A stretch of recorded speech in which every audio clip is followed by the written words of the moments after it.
Mort d'Élodie Constantin. Triste révélation sur les derniers instants de l'ex-femme de Jean-Paul Belmondo, mère de ses 3 premiers enfants. Ce vendredi 13 septembre, Paul Belmondo a annoncé sur Instagram le décès de sa mère, Élodie Constantin. Comme le révèle Public, l'ex-femme de Jean-Paul Belmondo, mère de ses 3 premiers enfants, a eu une fin de vie très compliquée. C'est une nouvelle épreuve que traverse Paul Belmondo. 3 ans après le décès de son père, Jean-Paul Belmondo, l'ex-mari de Luana Belmondo, fait désormais face à la mort de sa mère, Élodie Constantin. Le fils de Bébel a annoncé la triste nouvelle ce vendredi 13 septembre sur les réseaux sociaux. « Je t'aime maman, repose en paix », a-t-il sobrement écrit sur Instagram, sous une photo en noir et blanc, où sa mère le porte dans ses bras lorsqu'il n'était encore qu'un nourrisson. Une publication à laquelle de nombreux internautes ont réagi avec émotion, bouleversés par cette annonce. Dans cette épreuve, Paul Belmondo peut compter sur le soutien d'Annabelle, la fille de sa sœur Florence.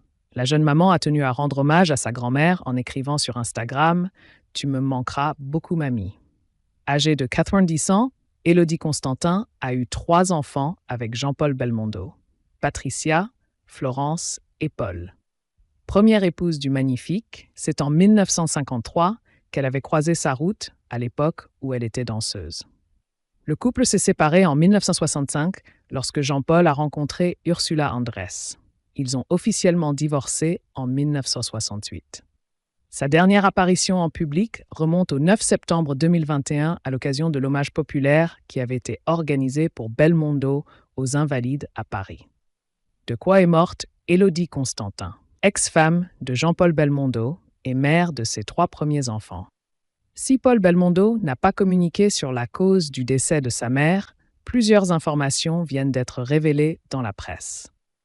D'après Paris Match, Élodie Constantin a été victime d'un accident vasculaire cérébral il y a quelques semaines. Une information que nos confrères de Public confirment, tout en faisant de tristes révélations sur ces derniers instants. Elle est morte à l'hôpital de Montpellier où elle avait été hospitalisée il y a 2 mois suite à un petit AVC, a révélé une source, ajoutant « Elle était très malade depuis, ne marchait quasiment plus et parlait avec difficulté.